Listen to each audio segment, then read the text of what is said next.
This is Coder Radio, episode 430 for September 6th, 2021.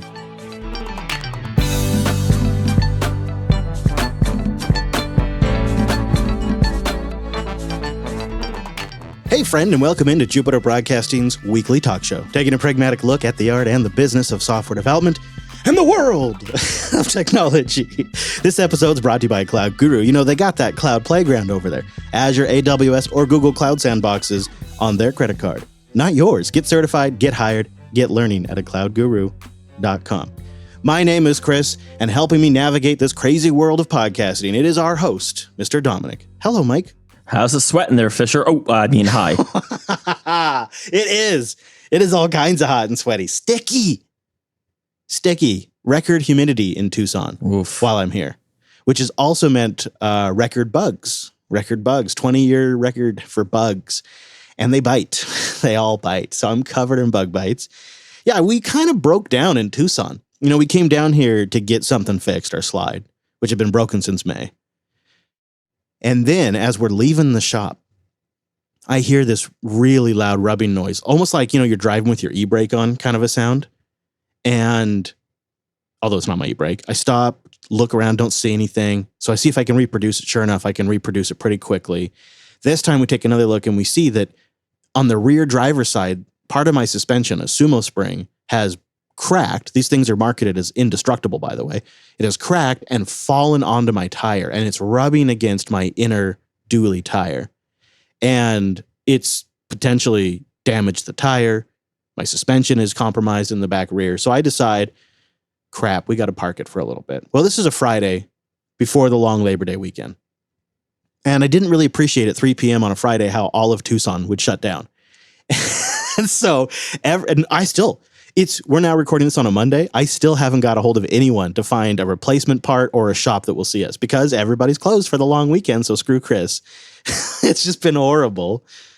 Because, you know, it's been 100, 105 every day, and we don't have hookups, so we're running off generator at best, which means our air conditioning, our generator, and our power bay are in this constant dance of heat, and it's been a lot to manage. Then yesterday comes along.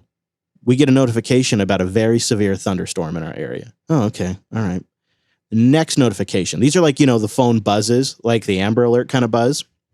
Another buzz comes in. Oh, God. Massive dust storm. Take shelter now. Don't go outside. Another message comes in. Huge hailstorm, quarter-size hail, dime-size hail, inch-size hail. Like, they just keep upping it. They sent 3 different notifications for the hailstorm. Then after that passes, tornado. I'm not even kidding you. A tornado hits the area. We're just kind of on the edge of it, so we just had a lot of wind. Then, I'm not kidding you, we get flash flooding. All within the span of 3 hours. None of this was in the forecast. And it starts when it's 104 degrees outside. It's just unbelievable. So there was a slight break in all of this because there was periods of like downtime between each major storm. And we went out there and the wife and I jury-rigged the suspension up with a bungee cord so we could get down the road and get to hookups and get at least air conditioning going. So now I'm sitting in this RV park. I don't even know the name of it. I don't even know where I am. Just waiting for shops to open so I can see if somebody can fix my damn suspension so I can hobble this thing home now. That's my world right now. That's my world. How has your week been? I'm sure it's been at least slightly better. Yeah, definitely far less eventful. I did have a little problem, but nothing that involves losing electricity. Uh-oh. So are you aware of these services that, quote unquote, scan websites for malware and other basically like reputation verification stuff? Oh, yeah. Yeah. In a negative way, I'm familiar with these. So last week we were doing the show, and someone after the show, but it's actually Drew, messaged me in our Slack saying, hey, your site is blocked on Edge. I was like, that's kind of weird. Okay. Right. I love that Drew's checking Edge for you. Yeah. And, you know, I have an upcoming launch, which is going to involve like, you know, advertising and driving traffic. So it's kind of like, that's a problem, right? Not that Edge is, dominant, but Edge is... It's doing all right, actually, in the market. It's doing all right, right? It helps that it's from Microsoft, so whatever. So I check, sure enough, it's blocked on mine. Like, what the hell? Get the error. This site is known to contain malware. I'm like, what the hell? This is my business, like boring WordPress marketing site, right? And fairly freshly updated too. Yeah, it's updated fairly recently, right? I mean, we have another sub-site coming up for the product launch, but that one that one was fine, which is weird. It's up. If you're clever, you can find it. Ah, interesting. Yeah. Okay. But we're not, officially launched. So I'm getting nervous because I'm making arrangements, ad buys, keywords, all that good stuff. And I can't for the life of me figure out what the hell is going on. So I read the error, it's malware. I'm like, that's kind of weird. So then I have a couple of my guys start digging into it, and I'm digging into it. And I find that there's some like services I had never heard of that have listed the site as malware. And what it looks like has happened is a lot of the big name browsers and like virus detection tools actually buy their ratings list from other services. Right. It's like a lot like how the spam blacklist works for some mail providers. Like a couple of different groups put together these lists, and then people just subscribe to these lists, and whatever goes on there gets blocked. It's not like they're not checking it. Yeah. Finally, I found this like no-name company that apparently thought the site had malware. There's like a whole petition process I went through, and for the life of me, I couldn't figure out when. And they don't want to respond to you with like, an actual response. I eventually got an email from somebody, and what caused them to flag my website as malware? It could take a wild guess. Okay. All right. Okay. I'm going to guess they're using some scanner, and the scanner picked up like some like best practice kind of issue. I don't know what it would be. No? Okay. What? Apparently they just rescanned it, and for a 3-day period, I had a non-linked private URL, security through obscurity, to share an exe of an internal piece of software we use as a team with an outside source. Oh, like just throwing it up there so you could get a link for somebody? I just threw it on the server just to get them the link. Oh, man. And their policy is they don't care what it is. If the extension is .exe, it's malware. Yeah, I suppose because they figure like you could name something notepad.exe and it could be a rootkit or something. Right, they don't check. So, which is interesting though, because like, well, let's say you have a website and then you have like an FTP server, but let's say it's open. Does that mean your website's automatically listed as blacklisted? Because there were ISPs that you couldn't get to my site from that bought the service and blocked it at the ISP level. It's interesting that Chrome must be using a different list than Edge's. So I've learned a lot about this. Google does their own. This service is weird because it sells to ISPs and enterprises, and I guess Microsoft Smart Screen must somehow also use it. But it's like when I finally got more information about it, they have a whole unpublished list of things that they consider no-nos. Although, ironically, if you have a DMG file, which is a Mac executable, they don't care. Oh, geez. Well, I suppose it's not directly. I mean, because you have to mount it first, but or even like a .app. A .app would be directly, right? Or like if you have a exe in a zip, they don't get that either. Yeah, that's good. Yeah. That's fine. And it's actually one of the features they sell on, where they say we check malicious executables, but like they consider any executable malicious. Mm-hmm. So my thinking in this is, if I was selling independent software directly again, and it was for Windows, that would preclude me from having like some secret URL where you can like, download. Yeah, you'd have to have like a separate demo site or something. Or even like a demo, right? Even like a shareware version. Yeah. Yeah. Huh. Well, it's, in a way, it's a good thing you were even able to track it down at all. If it was, say, Chrome and it was Google's automatic search discovery thing, how would you ever get anybody to do anything or tell you anything about it? I mean, it took quite a bit of effort to get a response, but yeah. Oh, man, that's tedious and totally not what you want to be working on. Well, it's one of those things that like it's obnoxious, but like ultimately it is my problem. Yeah, kinda. I mean, in this case, it seemed a little extreme, and it's always kind of an embarrassing look too. And it's like, great. So now I look like my site's been compromised, and if anybody comes across this in their browser, what are they going to think? Well, they're not going to like hire us or buy anything from us, right? Like that's right. That's the problem. Yeah. Yeah. Thanks. God. Yeah. Jeez. So rough week all around. Well, Zero wrote in, and he said something that hit home, and I've been seeing this a lot on like Hacker News comments and Reddit and other places.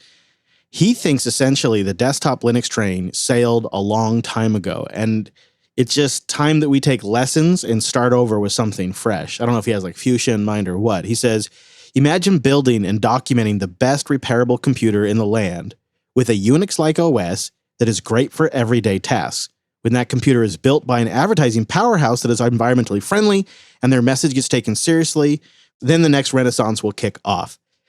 I think a lot of people feel this way, that, we're just on the verge of a breakthrough with right to repair. He says we should continue pushing for repairable devices and take a general strike on devices that aren't repairable. And while I like this sentiment, it's just never going to happen. And I don't mean to crap on this idea. I feel like we need to work within the constraints of reality here. For a lot of people, an easy to repair laptop is driving 25 minutes to a store and handing them your laptop. And, they take care of it. And then you come back 2 days later and they hand you either a repaired laptop or a brand new laptop. For a lot of people, that's the kind of repairability they want. I don't know. He says, I heard a wise man who said the choice that makes you more independent is often the harder one, but the more correct choice. Building and joining huge communities dedicated to spreading awareness for decentralized kind of movement would do wonders for a renaissance. We're just on the verge of a renaissance, Mr. Dominic. I don't buy it. Okay. Do you think his point about the desktop train for Linux has sailed? It's a weird mixed metaphor, but I've seen similar sentiments online a lot recently. Like people just sort of getting to the point of, they missed the boat. They missed the opportunity. They have the server. They have most of mobile. They have a lot of IoT. Isn't that enough? They being Linux. The desktop, they missed that. And it just seems to be like something people are casually throwing around in online conversations now. I mean, I certainly feel like for me, like a year ago, I was much more optimistic about it. Well, probably 2 years ago. See, it's difficult to say this without getting into GNOME bashing, but yeah, it definitely sailed, right? But it wouldn't be desktop Linux if it wasn't the way it is, right? Just the fact that like this is weird, right? Because like Pantheon is good, GNOME is good, KDE is fine if you're a psychotic, but like GNOME is not good, right? Pantheon is good up to their resources, and I like the Danielle and Cassidy, and it's fine, but it's elementary, right? It's not a huge project. I mean, it's huge relative to open source, but it's not Mac OS. Is my point, right? Yeah. There's always a way that you can look at GNOME, Pantheon, or less so KDE, because I feel like KDE is kind of more doing its own thing, which I definitely respect. And I respect all these projects. All right. Everybody knows I'm a shill for System 76. I've read the comments. I really thought it was going to get there because of POP. But what's happened with POP, and if you're careful, you can kind of see this on Twitter, they have this weird, uncomfortable relation. And this is me. Like, I've spoken to them at this, not at all, right? This is not them. This is me. They seem to have this weird relationship with GNOME that's not really good. Or healthy. And every once in a while, late at night, you'll see one of the engineers over there just like bitch out GNOME, right? And it's well deserved. And I've spoken to Neil from the GNOME Foundation, so regarding other things, and I'm not like saying anybody's right and anybody's wrong. Just a difference of vision, really. Well, it's an inefficiency, right? Like, how do you make the Linux desktop better? You make it Mac, right? You have one desktop, unified, controlled. This is what you get. But then it wouldn't be Linux. Like, I don't think that would fly for the Linux community. I can see where a lot of people are coming from, and I hate to also relitigate the past, but I can see a few pivotal moments. I think the GNOME 2 to GNOME 3, KDE 4 era. Can I just say Wayland? Yeah, the long transition to Wayland, this transition away to Unity, and also the transition away from Unity on canonical side. And then at a higher, more important level, because I think all of those were some significant paper cuts, but they weren't the death blow. But I think what also has played a huge factor here, and it's going to be obvious as soon as I say it, is mobile. And the commercial operating systems just did a lot better job at integrating into a mobile ecosystem. And maybe that's only like when it comes to like streaming services and music streaming and the kind of stuff that consumers are into. They nailed that stuff better, especially on the Mac and iOS side, but really just on the Mac and iOS side. But they did a lot better job where Linux didn't really ever get off the ground with the strategy there. And ironically, you can build all this stuff yourself. Like you could set up a pretty nice Linux workstation with the Plasma desktop. You get the right kernel, you get the right configuration, the right hardware, and then you install something like KDE Connect, and you've got integration better than between your desktop and an Android device, better than anything any commercial desktop operating system is doing. But it's just not, it's not in a way that a commercial industry could package up and run with. And you then had also just through these changes in toolkits and desktop strategies and sort of a singular developer story never emerging properly for the desktop in particular, I think you never got a lot of traction with commercial applications. And so the commercial vendors out there, like the stereotypical Adobes, they remain committed to the platforms they already support, and there was never really any value in supporting the Linux platform. And I think over time, a lot of people just decided that was not an acceptable compromise for them. So for many, many people that have those requirements, the desktop train did sail, if you will, a long time ago. And then you have a slow sort of coming to terms with it where you see people kind of popping off online where they've hit their limit and they're just popped off. And now they just went and bought themselves an M1, like a Linux content creator that both you and I follow announced on Twitter this weekend that they just went out and got a MacBook Air M1 and, the whole setup. Ooh, DM me later. I'm curious. I know, right? No, well, I just want to just backtrack a little bit here. I don't think, especially younger listeners, will remember how controversial some of Canonical's desktop stuff was just several years ago, right? Unity was not we just tossed out Unity it's, oh yeah, Unity, it's hot dogs and beans. That was a big fight. And it was a nasty fight. And I think it had a significant cost internally at Canonical. I just want to say, does the name Leonard Pottering mean anything to anyone? Because there was some, and I'm not trying to pick on him individually, but even back then, one of the things that kind of always kept me half out of the Linux space was there's a lot of big egos that are somewhat openly hostile to people making money. Right. That too. That is definitely a thing that has been even worse in the past. Yeah, it's just easier to. I mean, this is where I think Elementary does an awesome job. They get in a way that I don't even think honestly Pop does. Elementary understands what you need to provide to have a thriving indie developer ecosystem and frankly an app store. They give you an SDK. You can do other things, but they bless a specific set of APIs and language. In their case, it's Vala. Whether you think Vala is a good choice or not, it's a little weird. I would have gone with something a little more mainstream in the other world, but it's a good language. It is very similar to C#.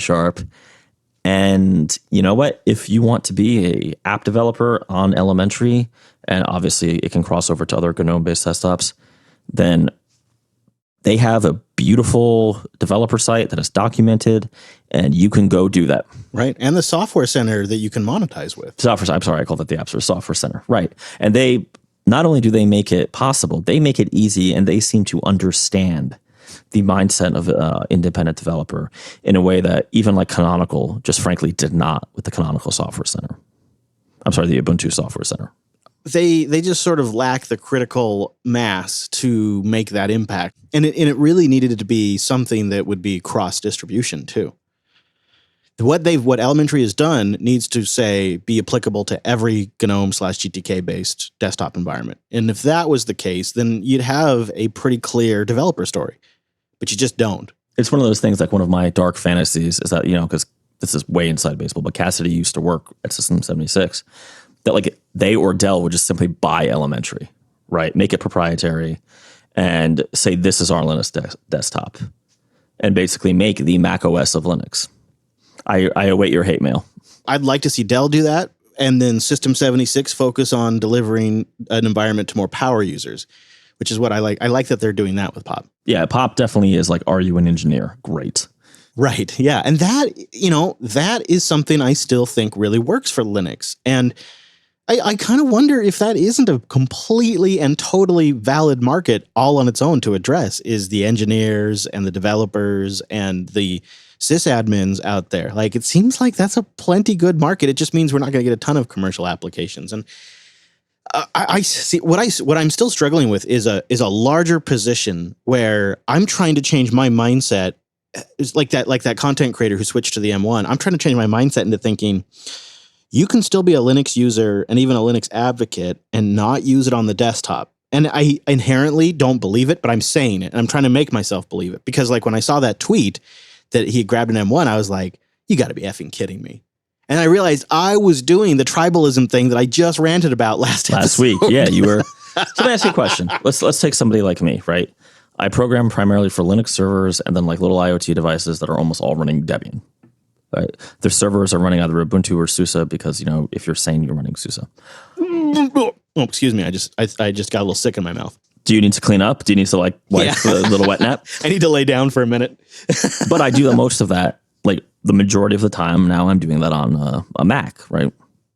Am I not developing for Linux? That's the exact question that I have been kicking around in my head since this weekend. And maybe even a little bit longer. And I think you are, because you're creating software for Linux. You're selling a product that runs on Linux. You're just doing it from a different operating system. Can I take it to the next logical step? Yeah. Let's say I could mathematically prove that I develop more software more efficiently with less errors running Mac OS because of whatever familiarity, whatever tooling I'm used to, than I do on, let's say, Ubuntu. Wouldn't it be in the best interest of, quote, Linux community for me to actually be a Mac user? Assuming the output is better software. Let's just say as a premise to the argument, we proved it mathematically that it was so.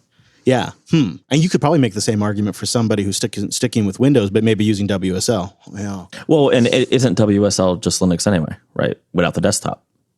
And although they actually can run like desktop applications, so they're even blurring the line further. I'd like to know what the audience thinks, coder.show/contact. I think we have to expand the definition to say yes. I think it does. I think we can't consider the definition to be just a desktop user. Tyler wrote in, he said, regarding 429, where you talked about the Linux Foundation director using a Mac, I agree that on the grand scale, tribalism should end, he says. But I think people at the Linux Foundation should represent Linux, the community, not the Linux corporate deep pocket. That's just my take. Love the show. Keep up the great work. Thanks, Tyler. There's also an extreme example. Like, should the people running the Linux Foundation be running Linux? And is it different than, say, Satya Nadella using a Mac instead of a Surface? I don't think people at the Linux Foundation see Linux as a desktop product at all. I don't even think it factors in. That's exactly what I was going to say. If we were to like Wonder Woman lasso the Linux Foundation board members, they'd be like, yeah, Linux is a kernel. And a set of technologies that we help get adopted in the market. And it's not desktop technologies. Well, no, but this actually ties right into the previous conversation, because if you define Linux as software that runs atop the Linux kernel, right? I'm sorry, as the kernel itself, and then being in the Linux community is writing software that runs on Linux, then that is a very broad definition, right? Because really the fighting, the stupidity, the tribalism happens at the userland layer of, and I know userland is the wrong word, don't jump down my throat, but at the, right? How many times have I bitched about GNOME not being able to run extensions without crashing? Yeah, I mean, I think you're right. A lot of the tribalism is at the user level. I think that's fair. I think in that world, it actually has to be okay for the people running the foundation to not use Linux, assuming that everything the foundation runs. But they are using Linux. Wait. They are on the server. Not just on the server. That's in their house, in their home. I guarantee you, there are devices that are running Linux. True. They may not know it, right? Like, listen, my mom runs Linux. If I told her, she'd have a heart attack. But actually, she wouldn't care. But she does run Linux, but she just doesn't know. She doesn't know. I know because her stupid coffee machine crashed and it was a Debian prompt. Oh, that's amazing. Yeah. I don't think I'd consider her a Linux user, though, right? Like, I think maybe the line is... Why not? Why not? She hits a button on... Because it's not by choice. She voluntarily bought that machine.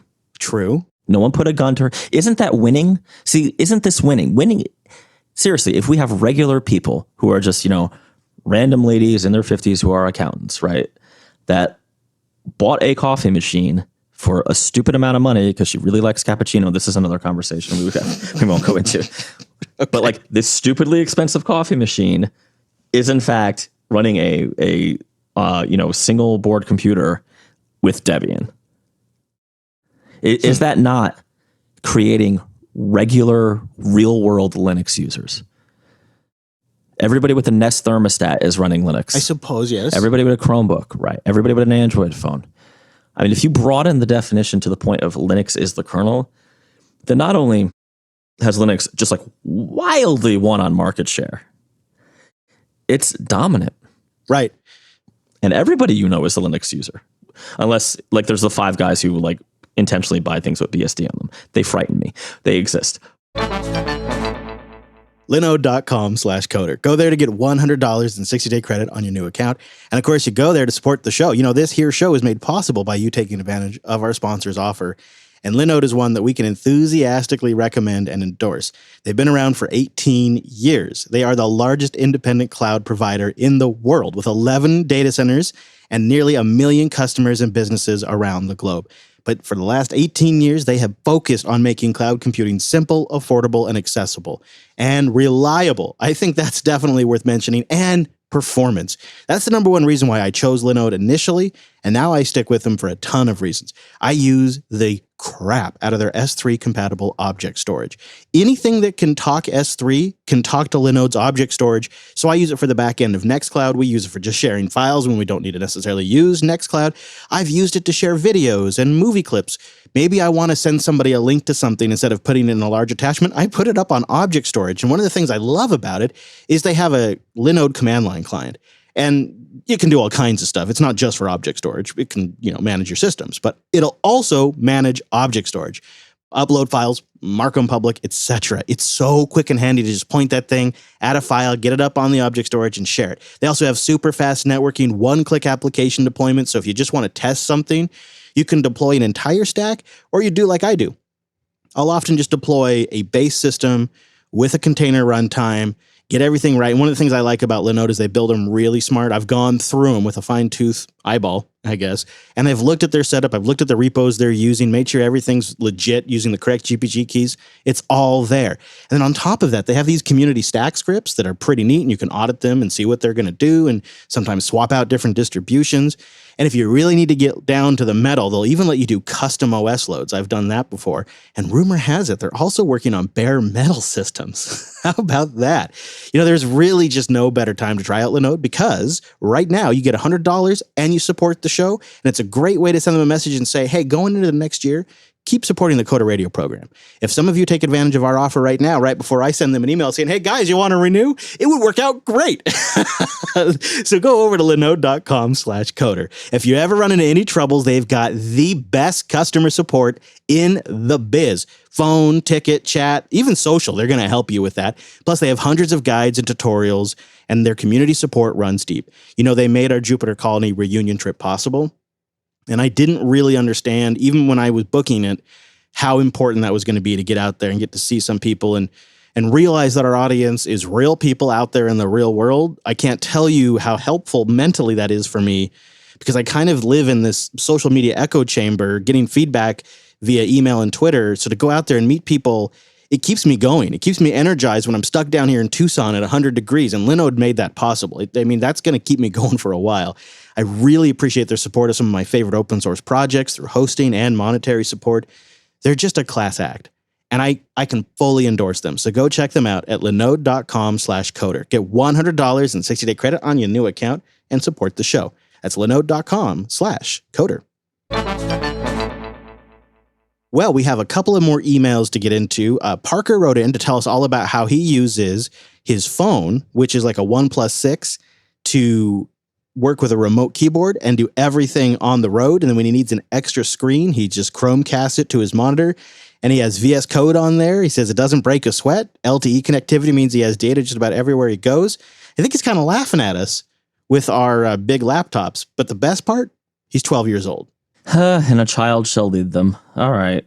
I know, right? No, it would be done. Yeah, okay. I'm glad it works for you. I know. It's a neat idea. He's onto something. I kind of like it, but it just wouldn't work for me, I don't think. No, it wouldn't work for me. But no, seriously, if that works for you, that's awesome. And obviously, especially for young people, right? Sometimes access to hardware is a challenge. But almost all these kids have phones now, which is disturbing to me. But yeah, good on you, Parker.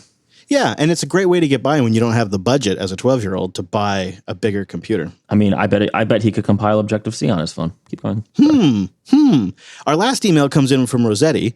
He noticed a nice update for VS Code that he thought might interest us. He says, I think Microsoft was listening to your complaints very closely. As they do. As of course. And the Visual Studio Code update for September has revved up the Python extension support. Of course, if you've already got it before, you might want to go get an update.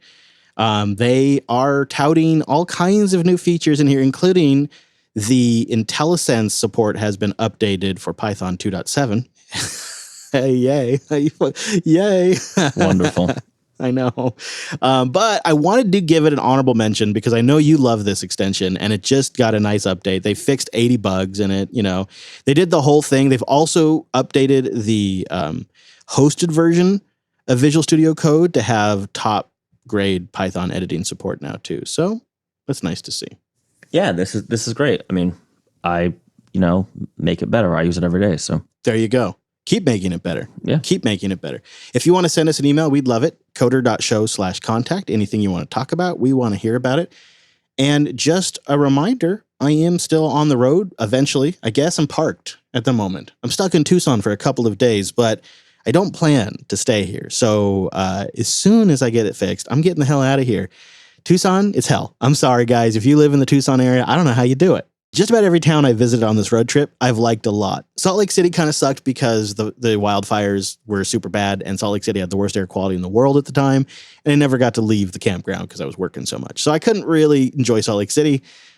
But Tucson, I have been stuck here the entire time, and there is nothing to do here, and there's no shade. And the only place to go is the top of Mount Lemmon, or Lemon. I don't know how you pronounce it. It's a nice drive, and there's a lot of cool ecosystem stuff to look at, but you got to go up 8,000 feet into the air to get down to 70 degrees. Wow. So I'm not shitting you, dude. There were a couple of days, 2 of them, where we didn't know what else to do. So we just got in the car, and we were getting heat exhaustion. And so we got in the car, and we drove to the top of this mountain, and we pulled over into a parking spot and just slept because we were so exhausted and not sleeping well because it was so hot. It's been hell. So probably not sticking around in Tucson very long. Could have tried to get up to Flagstaff and then get up north faster. But if you're going to be on my route, go over to colonytracker.live if you're in this area and watch where we head. And if it looks like I'm heading your direction, there is a micro meetup link on that page. Let me know. I'm still doing micro meetups on the way home. I love getting a bite with Coder audience members. They're some of my favorite. Don't tell the other podcasts, but the Coder Radio listeners are some of my favorite. It's because he's secretly a Mac fan. What? How dare you, sir? How dare you besmirch me like that? Besmirching me. Apple is delaying the rollout of its CSAM detection that we talked about not too long ago.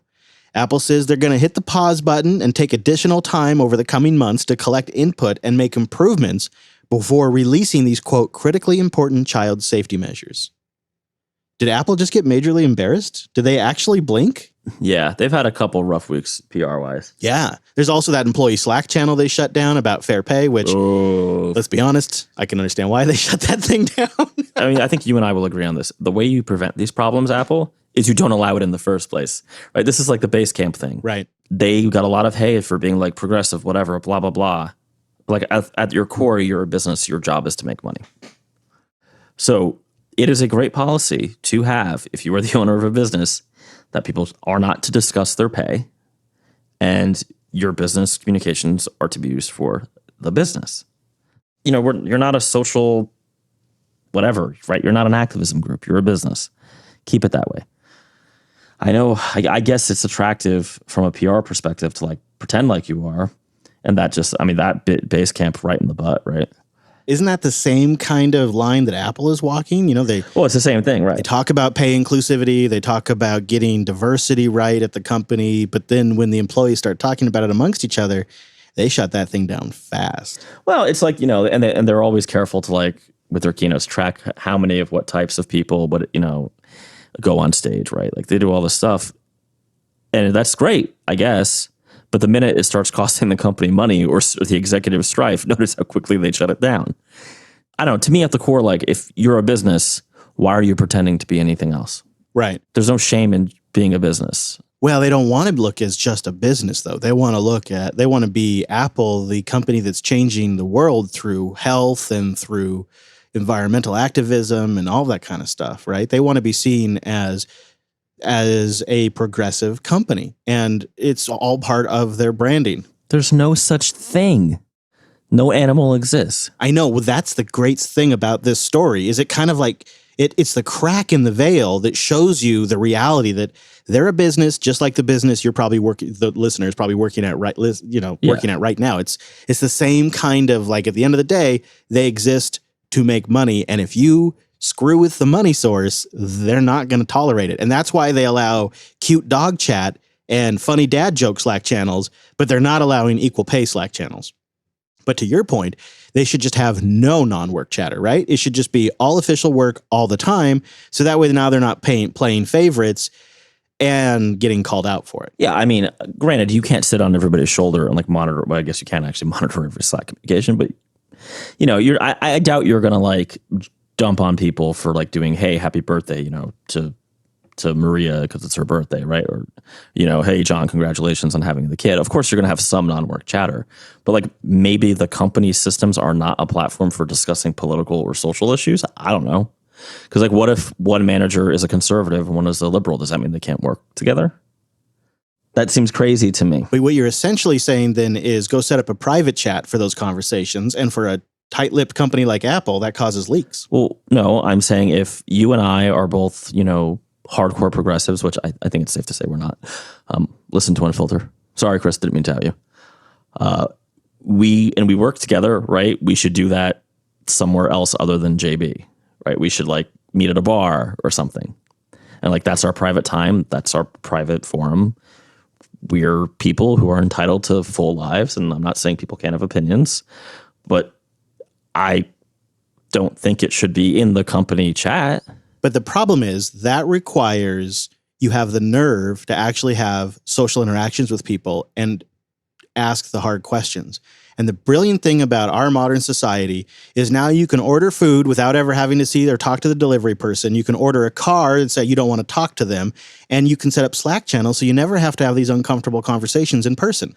Come on, man. Really? I think that's part of why it happens. We're always bitching that some of our fondest memories before COVID were like, for me, you know, doing the System 76 superfan thing or some of the little developer conventions that I would go to when I lived up in New York and now down here in Tampa. Oh, I agree.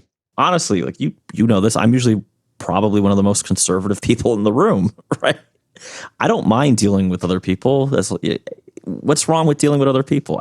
I think it's a social anxiety thing that a lot of people have. They don't want to have these hard conversations in person. And so they've migrated to text chat, and Slack was just the low-hanging fruit. I think because think about it, this problem, pay inequity, has existed as long as businesses have existed. Sure, of course. Employees had to sort this out before Slack existed. It's just that Slack was the easiest, least socially awkward way to do it. And so more people at a larger scale than ever were able to take advantage of it. But I'm not trying to defend unequal pay. Like if two people are doing the same job, they should be making the same wage regardless. That's self-evident and obvious. What I am arguing here for, though, is that there is a way for employees to handle this that doesn't actually use employer resources. You know, this story has been played really negative for Apple, and I think the only reason it has is for the reason you pointed out, that it goes against their sort of progressive image that they like to put out there. But if this was coming from Bank of America, or if it was coming from Boeing, everybody would be like, yeah, of course Boeing's doing that. They shouldn't be, but of course they are, right? But because it's Apple, it's this whole like, oh my gosh, does Tim Cook know about this? You know, does he know? Tim Cook's progressive. You know, like it's just ridiculous. It's more of the breathless coverage that people have around all of this. And I think the bigger story in a way, and it's overshadowed, is the fact that they actually blinked over this CSAM stuff. It's probably not gone. It's probably going to come back in some other form. Oh, it's not gone. It's not gone. Yeah. The whole thing seems weird. It just came out of nowhere. Like they didn't talk about it at WWDC. It's a major aspect of the operating system, and they didn't even mention it. And then mid-August, they announce it. And then by September, they've retracted it with no new deadlines. So now it's just left looming over iOS users that one day this thing's going to get deployed on their system. Yeah, but I mean, I think ATP covered this really well. There's something going on over at Apple where the PR is just getting killed. Although I say that, but they did that great coup where they snookered most of us, frankly, in the podosphere or whatever you want to call it. Right around the new App Store concessions, quote unquote. Which are not, in fact, concessions. You get nothing, right? Like so. Yeah, that is a savvy PR game. No, they behave like a business. They put care and thought into where they make money, and they were sloppy with everything else. That makes it actually, yeah. Totally lines up. Totally lines up. The other thing, they announced that I was kind of uncomfortable with, but really has gotten very little critical reception, is the iCloud Relay, their privacy-centric, like, half VPN. Yeah. Like, really? You're just going to take all my traffic? And I have the iOS beta on my iPad. And every time I connect to Wi-Fi, I get a notification telling me that all my traffic is being relayed through iCloud. I can't imagine that like Verizon's particularly happy about that kind of thing. Because I know they, for those who don't know, your ISP almost certainly sells your internet traffic. Right. Well, and wireless carriers are also trying to make sure that you're not streaming too much video or whatever. And they want to like reshape your packets. And if it's going through some sort of quasi VPN. Although it is important to say that iCloud Relay is not in fact a VPN. It is just like a proxy relay. Yeah. But it's happening and nobody really seems to care. And it's like, that seems like a point where an authority could come along and ask for records and Apple would have to produce them. And now your internet traffic is all on file at Apple. Right. But without it, your internet traffic is all on file with your ISP anyway. True. And in the case of mobile, your ISP is your carrier. Right. So I don't know. I mean, I feel. And it's kind of like, it feels like a little bit with the CSAM stuff and this iCloud Relay stuff. If you don't trust Apple to manage and run this thing properly, you probably shouldn't be buying an iPhone. Maybe that's your sign. But your other choice is to trust Google. Yeah, I know. And forget about Apple and Google. You got to trust Verizon or AT&T or whatever. Is T-Mobile still around? Yeah. I mean, John, that the crazy guy with the pink shirt's gone, so I don't pay attention to them anymore. Right. It's the only time I cared. Yeah, Google's already doing the CSAM scanning too. Yeah, Google's been doing it. They're like, all right, whatever. And we're like, we've been doing it in Google Photos for like 10 years. What do you want? Yeah, so you're not going to get away from it. Speaking of pain, I understand that my buying 7 laptops a year is about to get more expensive. Oh, yeah. This is, I worried about this about 3 or maybe 6 months ago. I said, we're going to get to a point where the price is going to go up and the only company that can afford to buy chips is going to be Apple. Well, now we have a report that TSMC is expected to prepare its biggest price hike in a decade, which is going to impact many sectors, including like cars and other tech sectors. But it seems that TSMC is also looking to weed out so-called double bookings that a lot of companies have done, in which clients place orders for more chips than they actually need just to try to get enough inventory so they can hoard, I suppose. I don't know. But it's made it hard for TSMC to really get an idea of what the real picture is. So part of the reason they're raising the rates is to make it too expensive for people to do that. And the smaller nanometer processors are where the prices are going to go up the most, aka Apple. But Apple is going to just pay a ton of money into this thing. They've already announced that Apple has signed a new contract and they're going to go all in. And so Apple's going to get their chips made and everybody else is going to fall in line and they're all going to have to pay more. And you think about it, like not a lot of them have the margins like Apple does. Apple could afford to eat this cost raise, or they could happily pass it on to consumers and Apple consumers would pay the increased price. If they have to raise the price by $200 or $150 on a laptop, Apple consumers are going to pay that, where Dell consumers and HP consumers might not, or Chromebook buyers, right, where it's even more price sensitive.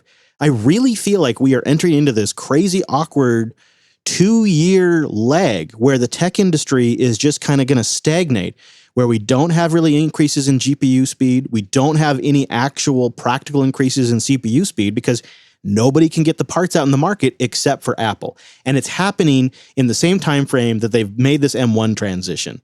So they've got a unified hardware platform that is custom to their own. They've got a unified software platform that is custom to their own. They've got the pockets and the relationship deep enough with the fab to be the ones to still get the chips even when there's a shortage. And they have the margins where they can eat the price increases. And I just feel like this is going to be a couple of year period where we're dealing with these supply shortages, where Apple is going to emerge in a way stronger position than they already are, and the rest of the industry is going to be knocked on their ass. And I don't think this is a good thing at all. And, I was down at System 76, and when I talked to Carl 6 months ago, he's like, I think in, about 6 months, things are going to be turning around. Well, I was just there, and I was just having a new conversation with him about this, and he's like, I don't think it's getting any better this year, and I think it's going to go into next year. And, for System 76, they've had to take their own capital and use that capital to buy the hardware they need. Like, they are spending more for gear than they ever have right now. And how long can something like that be sustainable across the industry? I have many feelings on this. All of them are negative. So Yeah, me too, man.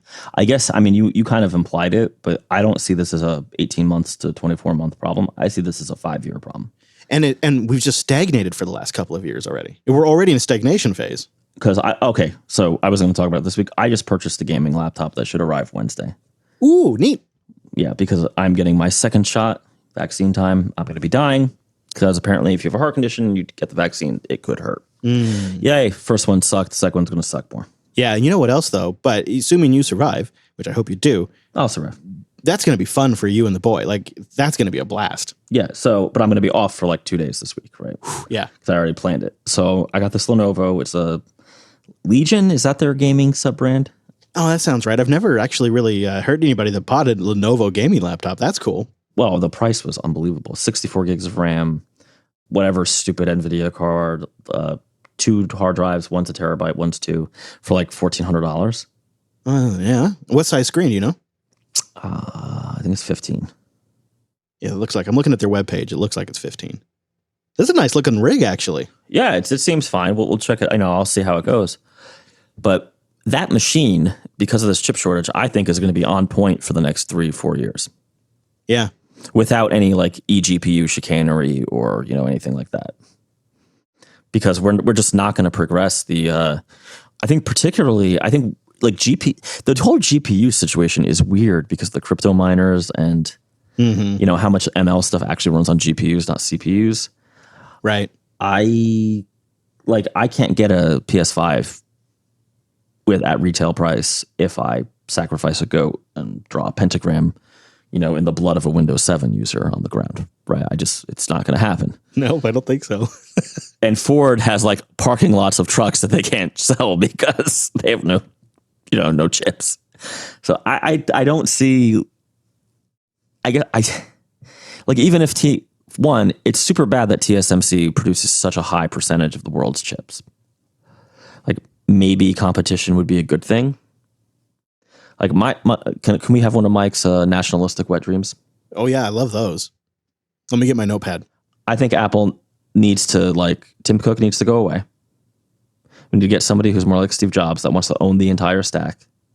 And they just need to build a factory in some flyover state. And I don't know, man. There are Republicans everywhere who will give you tax incentives and charge you no income tax, right? Like if you employ the people in their state who are on the dole. Like maybe we should just do this. I mean, Tesla's moving to Texas for that reason. Do you think though? Steve Jobs, I think was under Steve Jobs' watch, probably with Tim Cook running operations, that they, It was Tim Cook who pitched it, yeah. Yeah. Well, I mean, the whole China, the manufacturing thing happened under his watch. So I don't know if he would undo that. Well, so the challenge is there used to be lots of manufacturing companies in China. Yeah. And now for this, it's basically TSMC. Right? Intel does some of their own fabbing. Yeah, and it's Intel, but we're nobody's really. But they're Intel. Yeah, and Intel's just sort of struggling getting their own together right now. That's really the rough part. Is Intel could have been in a great position right now to be the source of parts, but it just seems like they're too busy doing restructure after restructure internally. You know what just occurred to me? This is the 3rd or 4th week that we have harped on the failure of Intel to, I guess, basically do the process shrink, right? Well, it's kind of disappointing in a way because if I could snap my fingers, I would like to see x86 getting all these gains that you see on the ARM side. I would love to see x86 just continue on for another 20, 30 years, as the performant low power option in the market. It's not gonna. No, but wouldn't that have been amazing? Wouldn't that have been best case scenario for software compatibility purposes? It would have been. I mean, although having said that, I should have mentioned this. So the Lenovo I ordered is running the new Ryzen whatever fancy. Oh yeah, sure. Mm-hmm. Yeah, it's nice to see that actually shipping now. AMD is doing some interesting stuff on the X60 whatever AMD 64 architecture.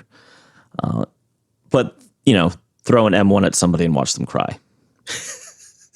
Right. I mean, the problem is the M1's just hey, we're just better in almost every way. Especially for people who care about the power usage, because I was looking at mini AMD systems and they're pulling in 60, 70 watts. And I was looking at Mac mini systems for the same job and they're pulling in 30 watts. That's a big deal when you're on solar. Datadog.com/CoderRadio. This episode of Coda Radio is sponsored by Datadog. They are the monitoring and security platform for dev, sec, and, really ops teams as well. And everybody that's really dealing with this cloud age that we now live in, Datadog could be extremely appealing for you and for on-premises systems as well, because you can bring it all together. Unify your metrics, your traces, your logs, all in one place to troubleshoot issues faster and break down silos between teams. You can communicate, create real-time, beautiful dashboards. In fact, go to datadog.com/Coda Radio and create an account and go look at these dashboards. Go look at them dashboards, okay? You got over 450 different software stack technologies you can integrate in with minutes. You can pivot from high-level overviews of your entire environment and zoom in and get a granular visualization of the metrics and events around your application, your hardware, or the entire stack. Datadog offers infrastructure monitoring, security monitoring, real user monitoring, like real actual live users through the system, and a lot more, and it's all in one place. So go get started with a free trial today by going to datadog.com/Coda Radio. See why thousands of companies trust Datadog and why so many listeners of the Coda Radio program use Datadog to monitor their critical infrastructure. And if you start a free trial and you create one dashboard, Datadog's going to send you a free t-shirt. Yeah. I like free swag, especially when there hasn't been an events for what feels like 25 years. So go check out Datadog, support the show, and start monitoring your environment in real time with their fantastic dashboards. That's datadog.com/Coda Radio. I feel a challenge in the air, Mr. Dominic. Challenge. I saw you tweeting about 100 days of code, and my eyes and ears perked up. Yeah, so, we get a lot of feedback, and I particularly get a lot of trolling about the, I forgot what it was, 7 languages in 7 months or something we did with Wes. And I want to do something bigger than it, right? So I keep seeing this on Twitter, this 100 days of code thing, and every once in a while I'll tweet something, but it's kind of hard because I don't want to tweet out like client code, and so I've been tweeting out like the new Alice stuff, but I feel like there should be some way, and I'm curious for your feedback, for like not to recreate the language challenge, because I think that was actually in a weird way too hard, because it's just like going from 0 to new language in a week was not fun. But to do something similar to that, where it's like, for instance, the new version of Alice is actually written on Fast API, which 1,000 thank yous to Wes, because he recommended that to me, because I've been doing a lot of Flask before, and Flask is great. Not dissing Flask, but Fast API is pretty cool.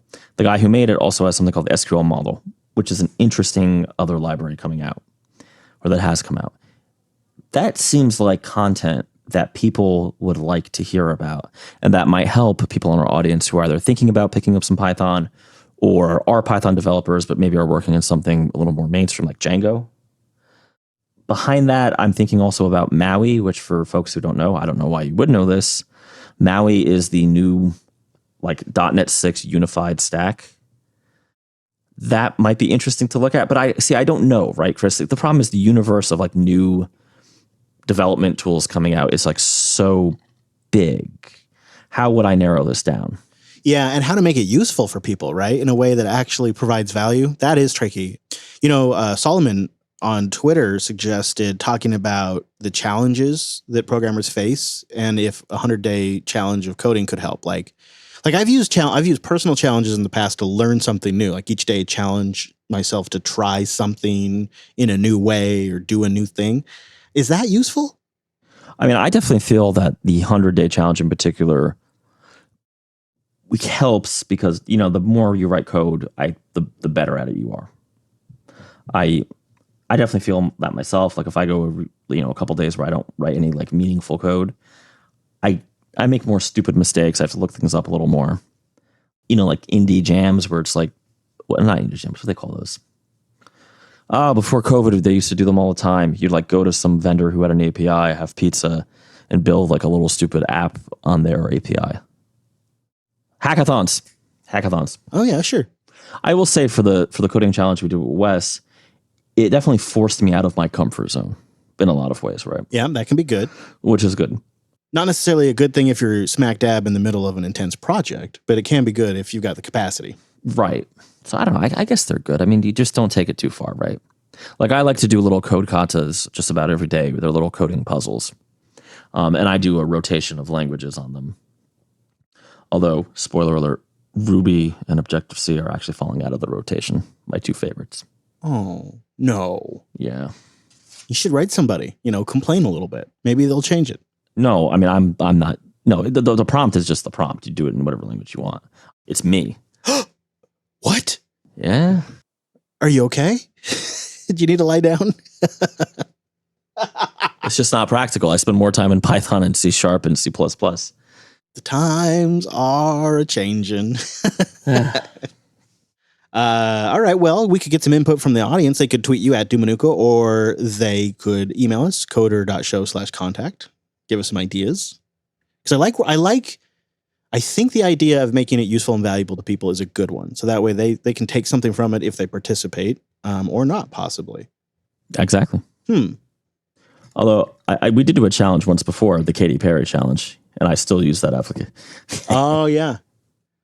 That's true. Yeah, that is true. Yeah. One of these days we're going to do a plasma challenge, I tell you what. No. Could do Python. Our friends over at Cloud Guru have data preparation for Python, of course now. Ooh. Yeah, that's right. They'll quickly cover how to connect to various database types. That's good. Then they'll jump into using pandas. So everybody likes a panda. And they'll look at examples of cleansing, missing, and outlying data, as well as data visualizations and explorations. So if you got to get your data cleansed, or you got to do some exploration, and you want to know about pandas, and it's time to get a little happy with the snake, they have got data preparation for Python. We'll have a link in the show notes, or you can go to cloudguru.com for that. But I have a sense that Python's probably not going to be one of the challenges. Maybe. That could be fun. Well, like Fast API could be a challenge, though, right? It's a new framework. So that's the thing. I'm thinking, that's my whole thing. I don't think the challenges should just be languages. There's a big difference between writing, let's say, C++ because you're coding in the Unreal Engine, and writing C++ because you're, writing something for an IoT device, right? Sure. Python in particular is just huge, right? Python ML code is very, very different than Django website code or Flask website code.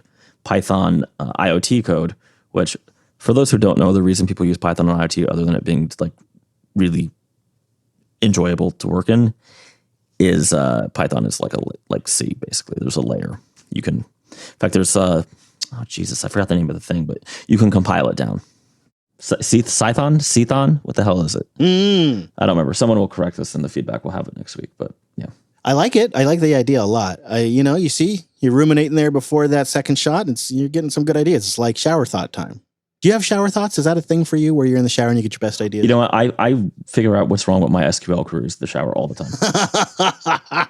All the time. There's something about the shower and Postgres that really is just...